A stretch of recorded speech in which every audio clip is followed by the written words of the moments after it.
오늘은 조금 무겁게 제 이야기를 시작해 보려고 합니다. 사실 저는 고아원에서 자랐습니다. 지금이야 벌써 50대에 접어들었기에 전부 추억이기도 하고 아련한 기억이지만 고아원의 생활은 참으로 어렵고 녹록지 않았습니다. 제 기억으로는 우리 엄마의 손을 잡고 고아원 입구까지 왔던 것 같습니다. 조금만 기다리고 있으면 엄마가 데리러 올게. 그 말을 마지막으로 제게 손을 흔들고 사라졌던 엄마의 뒷모습. 그 뒷모습이 아직도 선명합니다. 고아원 앞에서 하염없이 엄마를 기다리다 결국 날이 어둑해지고 추워져서 고아원으로 제 발로 걸어 들어가게 되었습니다. 제가 지냈던 고아원은 참으로 작은 고아원이었습니다. 시설 자체도 크지 않아서 아주 몇 명의 아이들만 있었습니다.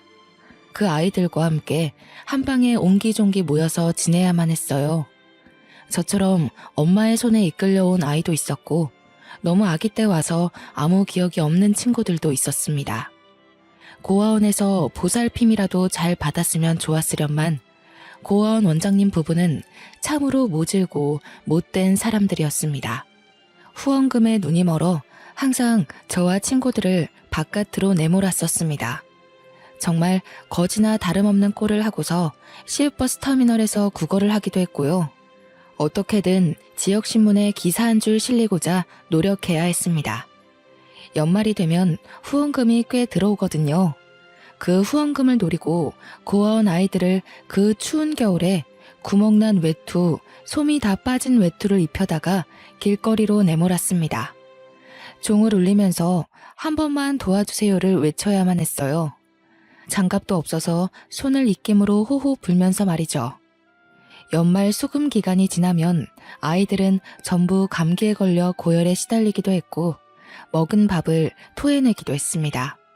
하지만 그럴 때마다 더러운 꼴 봤다는 표정으로 저희에게 저리 비키라던 고아원 원장님 부부를 저희는 의지해야만 했습니다.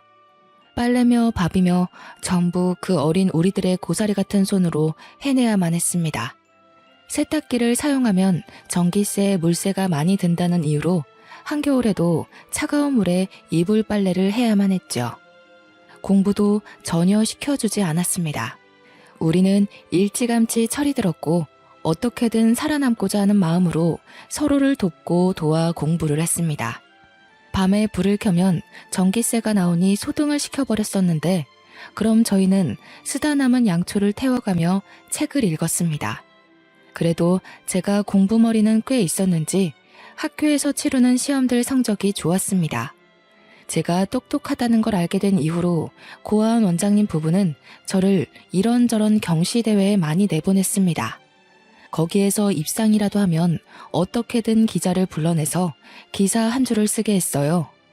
고아원에서 엄마 아빠 없이 자란 아이가 스스로 공부해서 좋은 성적을 일궈냈다. 이런 기사 한 줄이 후원금을 끌어당기기에 아주 좋은 소스였거든요. 고아원에서 고생하며 자란 우리 아이들이 이렇게나 똑똑하다. 하지만 후원이 없으니 빛을 내지 못한다고 언론 플레이를 해댔죠. 그때는 제가 중학교 2학년 때였습니다. 학교를 대표해서 꽤 큰 경시대회에 출전하게 되었고 거기서 은상이라는 상을 받게 되었습니다. 일부러 더 해진 옷을 입고 머리를 부스스하게 만든 다음 상장과 함께 사진을 찍었고 신문 한 켠에 작게 기사가 실리게 되었습니다. 그걸 본 자수성가 사업가 한 분이 우리 고아원을 전적으로 후원하기 시작했어요. 그때 처음으로 원장님 부부에게 칭찬을 받게 되었습니다. 중학교 3학년으로 올라가게 된 겨울, 자수성가한 사업가 아저씨는 고등학생인 아들의 봉사활동 점수를 채우기 위해 고아원에 와서 봉사를 시작하셨습니다. 후원금도 원장님 부부가 배불리 먹을 수 있을 만큼 주셨고 봉사도 매주 끊임없이 오셨습니다. 사업가 아저씨의 아들은 참 멀끔하고 멋있게 생겨서 그 고등학생 오빠가 저의 첫사랑이 되어버렸죠. 봉사를 가장하여 저에게 공부를 가르쳐 주기도 했었습니다. 그렇게 오빠와 친해지자 오빠는 다른 애 몰래 저를 더 챙겨주기 시작했습니다. 늘 구멍난 옷이 부끄러웠는데 제게 옷을 선물해 주기도 했고요. 공부하다가 언제든지 힘들면 연락하라며 휴대폰 번호를 쪽지에 써서 저에게 건네주었습니다. 그 쪽지를 정말 보물처럼 생각하고 잘 접어서 제 지갑에 보관해뒀습니다. 그 오빠는 대학생이 되었음에도 여전히 봉사활동을 했고 저는 고등학생이 되어 더욱 열심히 공부를 시작했습니다. 오빠가 다닌다는 명문대학교에 저도 꼭 입학하고 싶었거든요. 하지만 제가 20살이 되자 더 이상 오빠를 볼 수 없게 되었습니다. 오빠는 유학을 가게 되었고 저는 사회에 뚝 떨어지게 되었거든요. 20살이 되면 고아원을 나가야만 했으니까요. 제가 고아원에서 나올 때 어린 동생들이 얼마나 눈에 밟히던지 정말 눈물바람으로 하루를 보냈습니다. 저를 엄마처럼 따르던 아이들을 등지고 나오려고 하니 그냥 고아원에서 무료 봉사를 하며 눌러붙을까 하는 마음까지 들더라고요. 하지만 그럴 순 없었습니다. 제가 자립을 하고 일을 해야지만 동생들에게 옷 한 벌이라도 선물해 줄 수 있었으니까요. 그때부터 저는 안 해본 일이 없을 정도로 노력을 했습니다. 그 오빠가 다니던 명문대학교에 합격은 했지만 등록금을 도저히 마련할 수 없어서 입학을 하지 못했습니다. 학교의 사정을 말하니 학자금 대출에 대한 이야기도 해주었지만 은행에서는 제게 학자금 대출을 해줄 수 없다고 하더군요. 저는 결국 학교에서 많은 배려를 해주어 휴학을 할 수 있게 되었습니다. 자립금으로 받은 200만 원은 큰 돈으로 보였지만 정말 푼돈이더라고요. 월세방 하나 얻을 수 없어서 창문도 없는 월 35만 원짜리 고시원을 얻었습니다. 저는 아르바이트며 공장이며 택배 상하차며 닥치는 대로 일을 했습니다. 그때까지도 지갑에는 보물처럼 오빠의 연락처가 남아 있었어요. 물론 유학을 갔으니 없는 번호라고 생각하고 그저 마음의 위안만 얻으려고 가지고 있었던 거였지만요. 1년쯤 그런 생활을 반복하자 아무리 끈질기게 살아남은 잡초 같은 저라고 하더라도 너무 지치고 힘들더라고요. 그래서 믿져야 본전이라는 생각으로 오빠의 연락처로 전화를 걸어보았습니다. 여보세요? 하는 소리가 들리는데 너무나도 익숙한 목소리더군요. 저는 아무 말도 하지 못하고 당황해서 하는 소리만 냈습니다. 그러자 오빠가 먼저 묻더라고요. 혹시 미나니? 왜 이제서야 연락을 했어? 한국에 오자마자 고아원에 갔더니 너는 이미 사회로 나갔다고 하고 너 연락처도 모른다고 하시고 내가 얼마나 걱정했는데. 저는 그 따뜻한 말에 눈물을 쏟아내고 말았습니다. 나를 버리고 간 엄마도 단 한 번도 나를 찾지 않았는데 저에게 온정을 베풀어준 사람이 저를 찾기까지 했다고 하니까요. 제가 울음을 터뜨리자 오빠는 당황했고 지금 어디냐고 얼굴 보고 만나서 이야기를 하자고 했습니다. 그래서 저는 오빠와 약속을 잡았고 약속 장소에 나가니 오빠와 아저씨도 나와 계시더라고요. 너무 오랜만에 보는 분들이라 저도 모르게 또 눈물이 왈칵 터져 나왔습니다. 저를 토닥여 주시더니 어찌 살아왔느냐고 물어보시더라고요. 저는 1년 동안 고생한 이야기와 대학 등록금이 없어서 휴학 중이라는 이야기까지 모조리 털어놓았습니다. 그래서 지금 고시원에서 살고 있으면서 택배 알바까지 하고 있다고? 제가 취직할 수 있는 회사가 몇 개 없어서요. 그런데 택배 회사는 돈도 많이 주거든요. 몸은 힘들지만. 그래도 학생이 공부를 해야지. 그렇게 일만 해서는 아무것도 안 돼. 2년까지 휴학할 수 있다고 하길래 내년까지만 더 고생해 보려고요. 등록금을 모아놔야 그래도 졸업까지 어느 정도 버틸 수 있을 것 같아요. 그렇게 힘든 상황에서도 노력해서 우리 아들과 같은 학교에 입학했다는데 내가 어떻게 모른 척 할 수 있겠니? 그럼 이렇게 하자. 등록금을 내가 내줄 테니 다음 학기에는 학교에 다니는 걸로 하자. 저는 정말 새가 되어 날아갈 수 있을 것만큼 기뻤습니다. 아저씨는 아무 조건 없이 제 대학 등록금을 내주시기로 했고 나중에서야 그게 너무 죄송하다는 마음이 들었습니다. 하지만 오빠는 당연히 잘해서 주는 거라며 부담 갖지 말라고 했어요. 모아둔 돈은 학교 근처에 월세를 얻어서 살았으면 한다고 하셨지만 학교 근처의 집값이 꽤 비싸서 그럴 순 없겠더라고요. 저는 아저씨의 도움으로 대학에 등록을 했고 성적이 우수한 학생들에게만 준다는 성적 장학금을 받기 위해 노력했습니다. 물론 4년 내내 장학금을 받을 순 없었지만 그래도 중간에 여러 번 장학금을 받기도 했습니다. 제가 장학금을 받았으니 이번 등록금은 안 주셔도 된다고 말했지만 아저씨께서 비상금으로 가지고 있다가 생활비로 쓰라며 거절하셨어요. 넓은 마음에 또 한 번 감동을 받게 되었죠. 학교를 다니면서 과외 아르바이트 자리를 소개받아서 과외를 하고 장학금은 비상금으로 가지고 있고 대학생활 틈틈이 일일 아르바이트를 뛰기도 했습니다.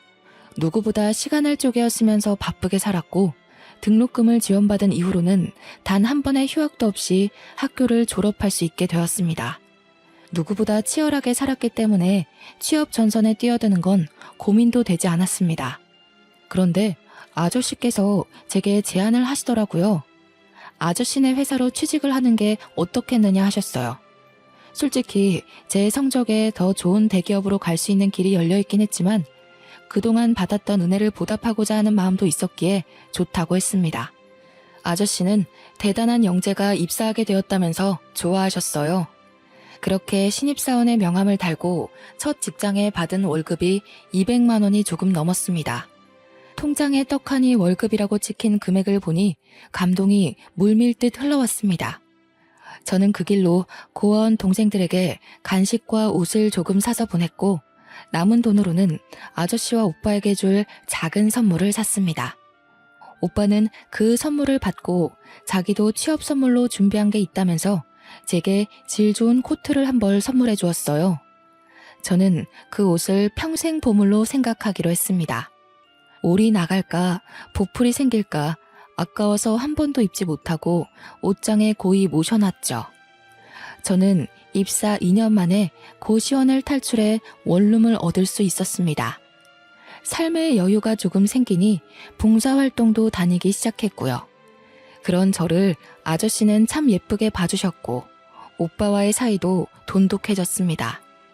남몰래 짝사랑하고 있었기에 오빠의 말 한마디에 설레고 가슴이 아릴 때도 있었지만 참으로 행복했어요. 그러다가 오빠에게 고백을 받게 되었습니다.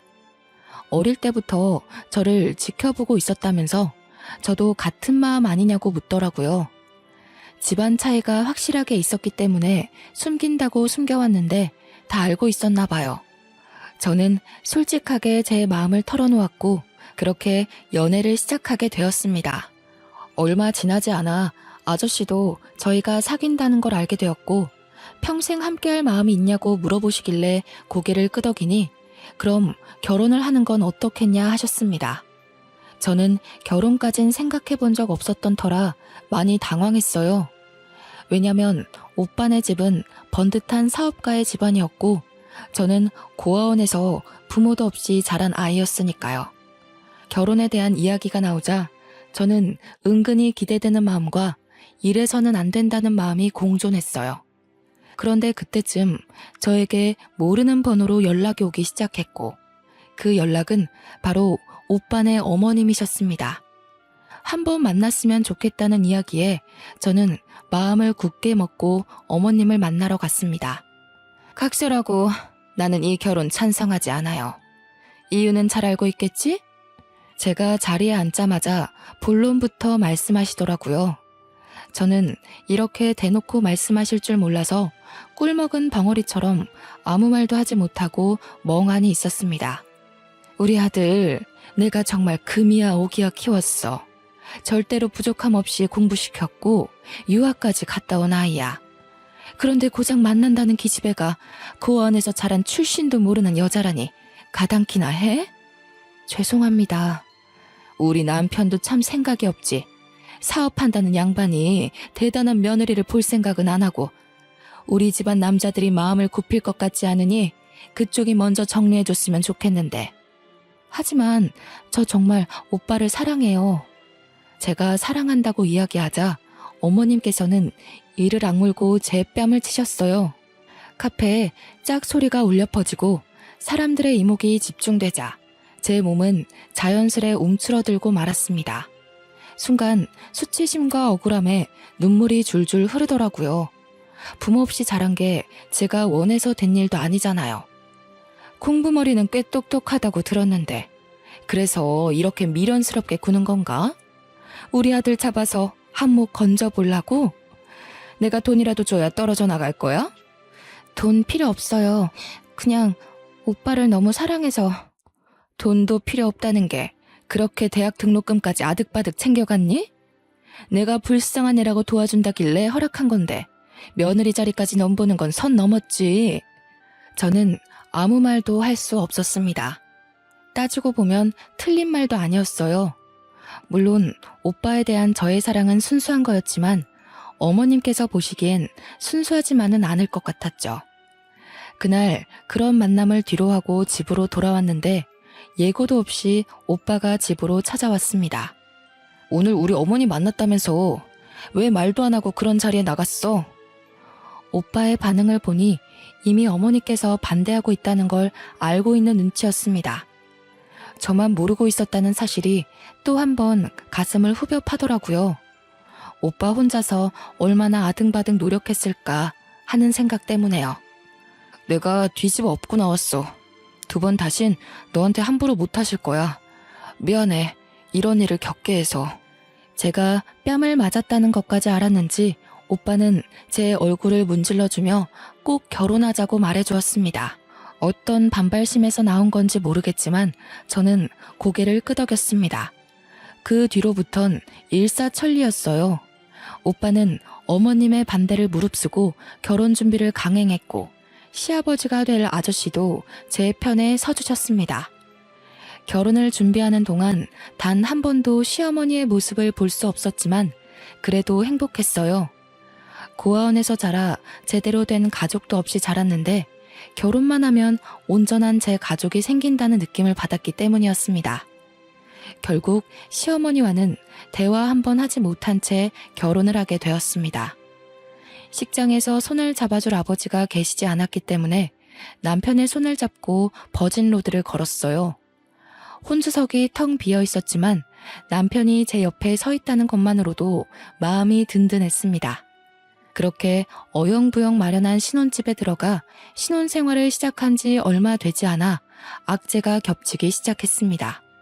시아버지께서 갑자기 쓰러지신 거예요. 뇌혈관에 문제가 생겼다고 들었는데 정확한 병명은 잘 모르겠더라고요. 그렇게 몇 주간 의식을 찾지 못하셔서 제가 옆에서 꾸준히 병간호를 했어요. 시어머니께서는 저를 계속 불편해하고 계셨기 때문에 마주치지 않으려고 애를 써야 했습니다. 지극정성으로 간호를 했지만 시아버지께서는 결국 정신을 차리지 못하시고 하늘의 별이 되어야만 했어요. 그때 저는 정말 정신이 없었습니다. 남편도 시어머니도 혼이 쏙 빠지게 눈물만 흘리고 있었고요. 저는 정말 시아버지가 아니었으면 지금까지 택배 일이나 하며 고되게 살았을 거란 생각이 들어 너무 슬펐어요. 저를 이렇게 아끼고 사랑해주시고 결국 가족으로까지 받아주셨는데 앞으로 행복하게 오래오래 살고 싶었는데 한순간의 병으로 이렇게 무기력하게 세상을 떠나시다니 제 마음을 얼마나 슬펐겠어요. 장례를 마치고 슬픔이 채 가시기도 전에 저와 남편은 신혼집을 처분했습니다. 시어머니 혼자서 그 큰 집에서 지내시는 게 너무 외롭고 쓸쓸하실 것 같아서 남편과 시댁으로 들어가기로 결심했어요. 처음에는 불편해하셨던 시어머니께서도 집안에 사람 냄새가 나기 시작하자 오히려 더 좋아하시는 것 같았습니다. 하지만 문제는 여기서부터 시작이었어요. 시아버지께서 돌아가시자 갑자기 회장직이 공석이 되어버린 탓이었죠. 남편은 아직 일을 배우고 있는 단계였고 저 또한 말단 직원이었기에 회장직을 맡을 수 있는 사람이 없었습니다. 이 사회에서는 독촉을 하지 앉을 준비가 된 사람은 없지. 결국 이 사회에서 시어머니를 그 공석에 앉히자는 의견이 나왔고 시어머니께서는 받아들이셨습니다. 하지만 회사 일을 잘 모르시던 어머니께서도 무척 힘들어하셨습니다. 대신 권력은 생기셨죠. 시어머니의 도장 없이는 아무것도 할 수 없는 회사가 되었거든요. 남편은 그때부터 경영직 자리를 맡기 위해 누구보다 열심히 일을 해야 했습니다. 그때마다 시어머니의 채찍질도 따라왔고요. 남편은 지쳐가고 그런 남편을 보는 저 또한 지쳐갔습니다. 권력의 재미를 맛본 시어머니께서만 신이 나셨죠. 그때부터였을까요? 시어머니께서는 슬슬 집안 살림에도 참견을 하기 시작하셨습니다. 사람 냄새가 나서 좋다고 하셨는데 이제는 일만 하느라 집안 살림을 돌보지 않는다며 저를 구박하기 시작하셨어요. 세상에, 이불 빨래는 언제 하고 안 한 거니? 2주 전에 했어요, 어머님. 2주나 됐단 말이야? 이번 주말에는 이불이랑 커튼도 좀 빨아라. 커튼은 이번 환절기 때 이미 빨았는데. 너 집안에 먼지가 얼마나 많은지 몰라서 그러니? 이런 식으로 살림하는 여자가 어디 있어? 저는 평일에는 회사 일을 하느라 바쁘고 주말에는 집안일을 하느라 바빴습니다. 전혀 쉴 시간이 주어지지 않았어요. 하지만 고아원에서 일했던 경력은 무시 못하더라고요. 아무리 굳은 일이라고 해도 전부 해봤던 터라 척척 해냈습니다. 그러자 이제는 밥상을 가지고 참견하기 시작하셨습니다. 이렇게 풀떼기만 있어서 뭘 먹고 힘을 내서 일을 하겠니? 어머님이 시래기 좋아하시잖아요. 그래서 무쳐본 건데. 시래기를 아무리 좋아해도 삼시세끼 시래기만 먹니? 바깥일 한다고 유세라도 떠는 거야 지금? 시어머니께서 주구장창 일을 관두고 집안 살림에 신경을 쓰라고 요구하셨고 결국 몇 년을 다닌 직장을 결혼 1년도 채 되지 않아 포기하게 되었습니다. 집에서 살림만 하기 시작하자 그때부터는 더욱 잔소리가 심해졌습니다. 너 걸레질 언제 했어? TV장에 먼지 앉은 것 좀 봐라. 집에서 놀고 먹는 주제에 이런 거 하나 똑부러지게 못하니? 저는 매일 책 잡히지 않기 위해서 쓸고 닦고를 반복해야 했어요. 온 집안에서 광이 날 정도로 닦아대니 나중에는 주방 가전 위에 기름때가 앉았다고 혼을 내시더라고요. 저는 매일같이 기름때를 지우고 먼지를 닦아내며 하루를 보내야 했습니다. 하루 이틀은 괜찮았는데 몇 주째 반복이 되니 허리도 아프고 온몸이 쑤시더라고요. 제가 고생하는 걸 아는 남편이 하루는 마사지를 해주겠다고 제 어깨를 주물러주고 있는데 시어머니께서 방문을 벌컥 열고 들어오시더라고요. 지금 뭐어뜨라는 거야? 바깥에서 하루 종일 일하다가 온 남편을 이런 식으로 부려먹어? 내내 집에서 쉬는 주제에? 도끼 눈을 뜨고는 저에게 소리를 지르는 시어머니께 저는 대꾸 한마디를 할 수가 없었습니다. 남편도 너무나도 지친 것이 보였고 저까지 나서서 분란을 만들 필요가 없다고 생각했어요. 남편도 입을 꾹 말고 제 편을 들어주지 않자 시어머니께서는 이때다 싶으셨는지 저를 더욱 구박했습니다. 밥상을 뒤집어 엎는 건 늘상 있는 일이 되었고 어느 날부터 남편은 아침 식사를 하지 않고 출근을 했습니다. 아침에 밥을 먹으면서 이런 꼴을 보자니 체하는 것 같다고 하더라고요.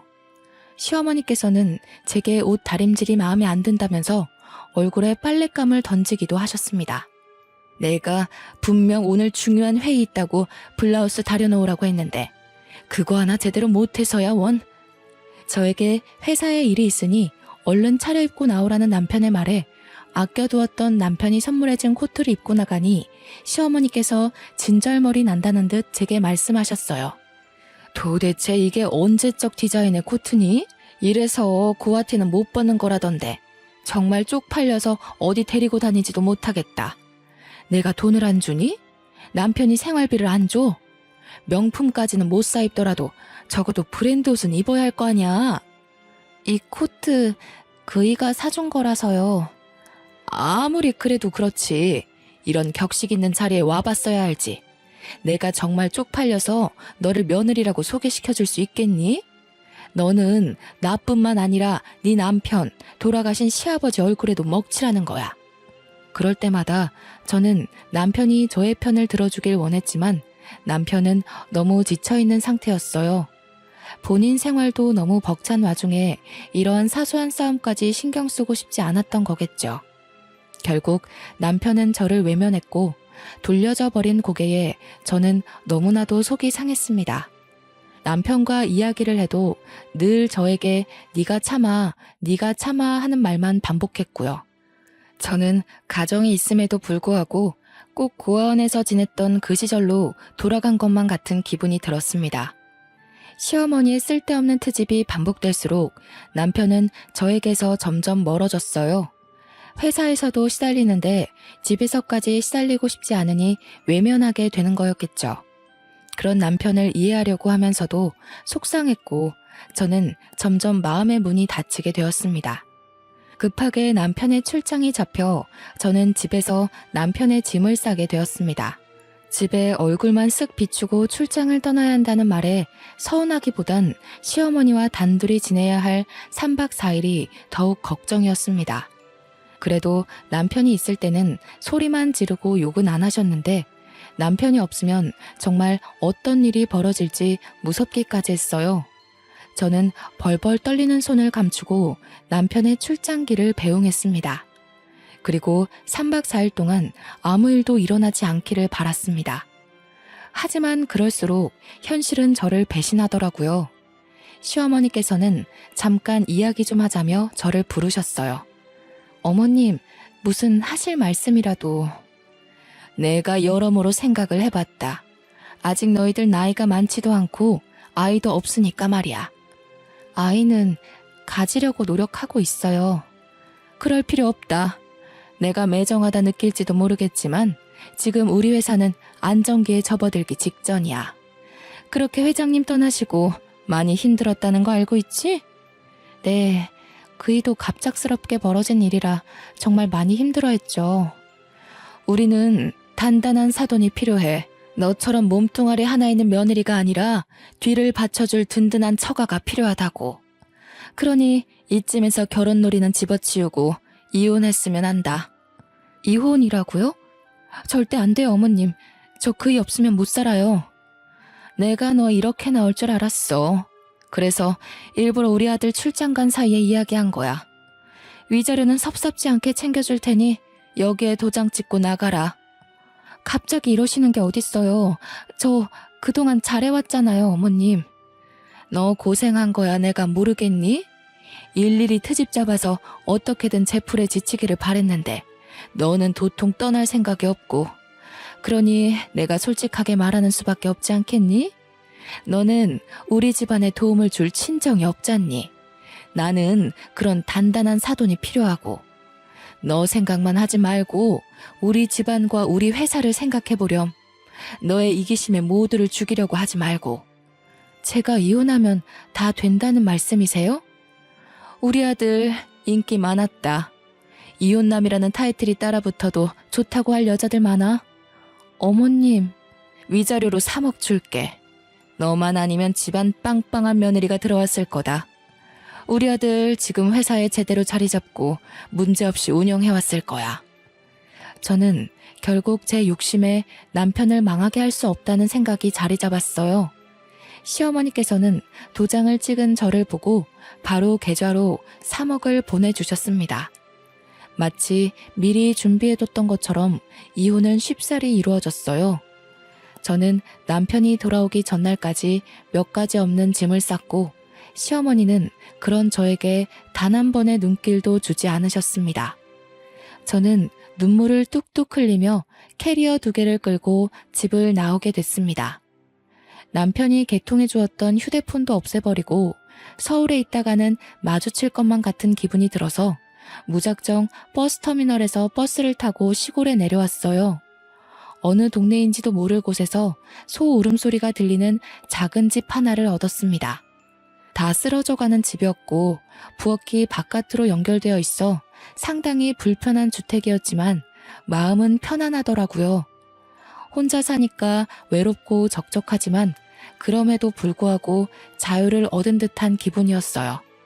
하지만 스트레스가 많이 쌓여 있었던 터라 속이 미식거리고 몸이 영 좋지 않더라고요. 며칠을 토하고 울기를 반복하다가 생리가 늦어진다는 생각이 들어 읍내에 있는 산부인과에 진료를 받으러 갔습니다. 축하드려요. 임신 5주입니다. 아직 안정기는 아니니까 조심하시고요. 12주에 간단한 검사들 하러 내원하시면 됩니다.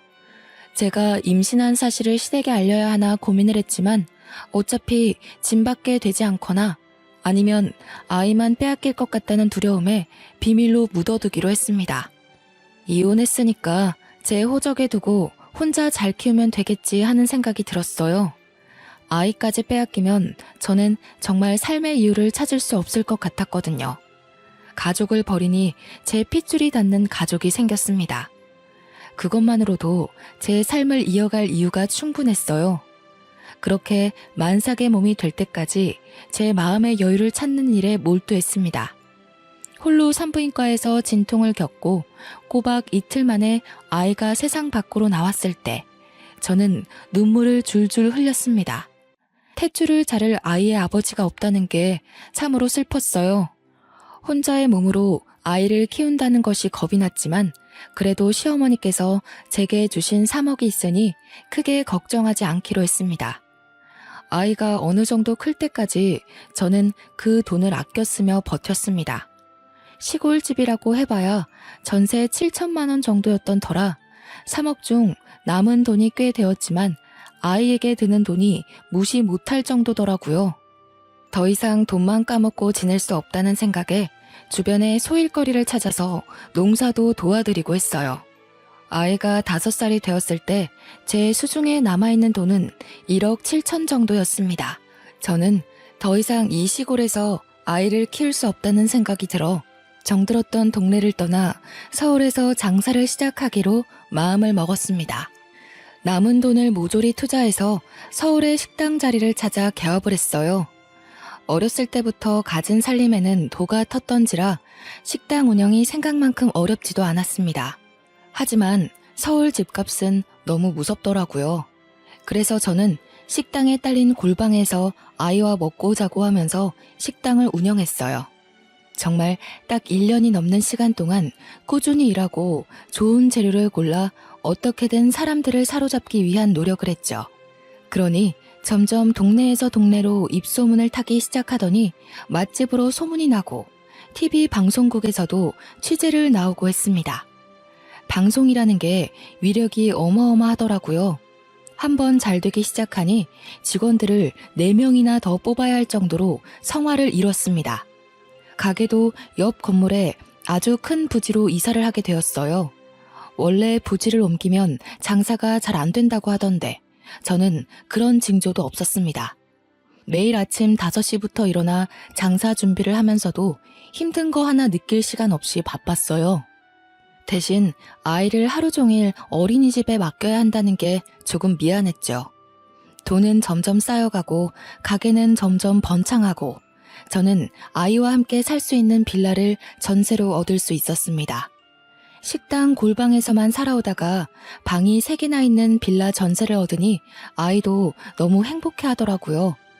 그렇게 돈 버는 재미로 아이와 함께 시간을 보내며 살고 있었는데 문득 제 어릴 때의 기억이 나더라고요. 바빠서 잠시 까먹고 지냈던 고아원의 생활 말이에요. 내가 은혜를 받아온 만큼 저도 남을 도와줘야겠다는 생각이 들었습니다. 시아버지와 남편이 저와 고아원 동생들에게 그랬던 것처럼 저도 남을 위해 봉사하고 나누고 싶어졌어요. 우리 아이가 비록 아빠 없이 자라고 있지만 절대 부족함 느끼지 않게 제가 2배, 3배 채우는 것처럼 남들에게도 그렇게 하고 싶었습니다. 그래서 저는 그때부터 주마다 고아원과 노숙자 센터, 미혼모 센터를 돌면서 봉사활동을 시작했습니다. 요리에는 자신이 있었기 때문에 주로 무료급식 봉사를 했어요. 고아원에 가서는 아이들이 좋아하는 치킨이나 떡볶이를 만들어서 봉사를 했고 미혼모 센터에서는 미역국을 끓였습니다. 평일 내내 일하고 주말에도 봉사를 하면서 몸은 힘들었지만 마음만큼은 부자가 된 듯 했어요. 틈틈이 큰 금액은 아니지만 무리가 가질 않을 만큼의 기부활동도 했습니다. 그런 저의 모습을 보며 아이도 봉사활동에 참여를 했어요. 고작 초등학교에 갓 입학한 아이였지만 저와 봉사를 다니며 남을 위하는 행동과 마음가짐을 갖게 되었죠. 저 아이는 참으로 행복했습니다. 그러던 어느 날 제가 서울역에 무료 급식소 봉사를 나간 날이었습니다. 어느 때와 다름없이 줄을 서 있는 노숙자들에게 밥을 퍼서 주고 있었는데 제 앞에 우뚝 서서 시래기 반찬을 더 달라고 말하는 할머니 노숙자의 목소리가 귀에 익더라고요. 고개를 빼꼼 내밀어 얼굴을 확인하니 충격적이게도 저를 내쫓으셨던 전 시어머니였습니다. 어머님? 저를 보고는 벌벌 손을 떨기 시작하는데 제가 너무 놀래서 여기서 뭐 하시냐 물어보니 입을 열지 못하시더라고요. 일단 줄이 밀려있던 터라 자리를 잡고 앉아 계시라고 말한 뒤 다른 봉사자에게 잠시 자리를 비운다고 말하고는 어머님이 앉아 계신 자리로 갔습니다. 제가 오든 말든 상관도 안 하시고 앉아서 밥을 허겁지겁 먹고 계시더라고요. 손톱에는 검은 때가 잔뜩 끼어 있고 언제 씻은 건지 가늠도 되지 않게 냄새까지 고약했습니다. 식사를 마칠 때까지 기다리니 그제서야 얼굴을 들어 제 얼굴을 보고는 눈물을 흘리시더군요. 여기서 뭐 하세요? 왜 이런 모습으로? 내가 천벌을 받은 게지. 천벌을 받은 게야. 그때부터 울면서 이야기를 시작하시는데 저는 정말 상상도 못했던 일들을 겪으셨더라고요. 그날 네가 짐 싸들고 나간 날 너를 그렇게 보내는 게 아니었는데 다음 날 아들이 집에 오자마자 너를 찾더구나. 나는 이혼 서류를 보여주고 네가 이것만 남기고 집을 떠났다고 했어. 처음에는 전혀 믿지를 않더구나. 너에게 전화를 걸었는데 없는 번호로 나오니까 그때부터 애가 실성한 사람처럼 너를 찾기 시작하는데 네가 살았던 고아원에서 몇 날 며칠을 밤을 새우고 돌아오기도 하고 너를 찾겠다고 전국을 이잡듯이 뒤지더라. 근데 어디로 숨었는지 아주 꼭꼭 잘도 숨었대. 혹시라도 마주치면 마음이 바뀔까봐 시골에 집을 얻어 죽은 듯이 살았어요. 그래, 그랬겠지. 내가 오죽 모질게 굴었니. 그 뒤로 우리 아들은 술독에 빠져 살았단다. 매일 술만 먹고 회사 출근도 안 했지. 그것까진 괜찮았는데 문제는 회사 어음이 터지면서였어. 경영이라고는 하나도 몰랐던 내가 권력만 쥐고 있으니 해결이 되었겠니? 아들은 회사 일에서 완전히 손을 놓았지. 나는 어음을 막으려고 집도 팔고 차도 팔았지. 그런데도 결국 수습이 안 돼서 회사는 넘어가게 되고 나는 빈털터리가 되었단다. 그 와중에 아들은 간에 무리가 와서 병원 신세를 지게 되었고. 그이가 아파요? 수술이 필요한 정도는 아닌데 평생 약은 달고 살아야 한다더라. 그 약값은 감당이 안 되지. 돈은 없지. 결국 얻어놨던 전세까지 모두 처분해서 아들을 요양병원에 밀어넣고 나는 이런 신세가 되었어. 결국 나이 60대 후반에 노숙자의 길을 걷게 된 것이었습니다. 저는 어머님께 이 자리에서 기다리라고 말씀드린 뒤 봉사자들에게 사정을 설명하고 중간에 어머님을 모시고 나왔습니다. 비록 저에게 모질게 굴었던 어머님이지만 차마 잘 됐다고 조롱할 수 없겠더라고요. 그대로 목욕탕으로 모시고 가서 묵은 때를 전부 벗겨드렸습니다. 그리고는 우리 집으로 모시고 가서 이부자리를 깔아드렸어요. 학원에 갔다가 집으로 돌아온 우리 딸을 보고서는 어머니께서 까무러칠 듯 놀라셨습니다. 엄마, 누구셔? 인사드려야지. 할머니야. 아이고, 내가 너무 못됐다. 내가 너무 잘못했어. 임신한 줄도 모르고 우리 손녀딸이 있는지도 모르고. 어머님께서는 제게 무릎을 꿇고 손을 싹싹 빌면서 눈물을 흘리셨어요. 아이는 놀라서 할머니 왜 그러냐고 일어나라고 하고 저도 눈물만 하염없이 흘렀죠. 여자 혼자서 아이를 키우며 당했던 조롱이며 고통이 고스란히 떠올랐던 터였습니다. 저는 용서는 쉽게 할 수 없겠다고 했지만서도 어머님이 집에서 편안하게 지내실 수 있도록 도와드렸어요. 다음날 어머님과 아이의 손을 붙잡고 남편이 입원해 있다는 요양병원으로 갔습니다. 병실 문을 열자 창밖만 하염없이 바라보고 있는 남편의 뒷모습이 보이더라고요. 뒷모습이 너무나도 쓸쓸했지만 오랜 시간 사랑했던 그 오빠의 모습 그대로를 간직하고 있었습니다. 민주야, 저분이 민주 아빠야. 얼른 아빠 하고 달려가 봐. 아빠? 남편은 달려오는 딸아이를 보고 눈이 휘둥그레 커졌습니다. 그리고 저를 한번 보고 딸아이를 한번 보고 그렇게 몇 번을 번갈아 보더니 오열을 하더라고요. 차마 소중한 딸을 끌어안지도 못한 채 허리춤에 매달리는 딸의 머리만 쓰다듬으면서요. 나에게 딸이 있었다니, 이 소중한 존재도 모르고 내가... 여보, 내가 정말 잘못했어. 그렇게 당신이 힘들 때 나 힘들다고 외면하고 무시했던 게 정말 아직까지 가슴에 응어리로 남아있어. 오직 힘들었으면 그 여리고 착한 당신이 나를 떠났을까 싶어서 다 내 잘못 같았고. 눈물을 줄줄 흘리면서 저에게 미안하다고 가까이 와달라고 손짓을 하는데 시어머니께서 슬쩍 제 등을 떠미시더라고요. 그렇게 한 걸음 한 걸음 다가가는데 시야가 뿌옇게 변했습니다. 저도 모르는 사이에 눈물이 흐르고 있었던 거예요. 제가 우니 아이도 울고 남편 시어머니 할 것 없이 눈물바다를 이뤘습니다. 한참을 울고 회진을 돌던 의사의 말을 들어보니 치료는 꾸준히 해야 하나 수술할 정도는 아니라고 하시더라고요. 재산을 전부 처분했던 터라 오갈 곳 없는 남편과 시어머니를 저희 집으로 모시게 되었습니다. 남편도 집이 없어서 요양병원에 입원했던 거였기에 통원 치료를 약속하고는 집으로 돌아왔어요. 시어머니께서는 다음 날부터 저를 도와 식당에 출근을 시작하셨습니다. 저는 몇 번이고 고된 일이라며 말렸지만 일을 하시겠다며 빚을 갚겠다는 어머님을 말릴 수가 없었어요. 남편은 꾸준한 통원 치료와 본인의 의지로 지금까지 탈없이 잘 이겨내고 있습니다. 아직 몸은 많이 약해져 있지만 충분히 이겨낼 수 있을 거라고 믿고 있어요. 지금은 딸아이와 온 가족이 함께 행복하게 살고 있습니다. 돌고 돌았지만 결국 한 가족이 되었습니다. 앞으로는 찢어지지 않고 영원히 함께 할 거예요. 길었던 제 인생 이야기 들어주셔서 감사합니다.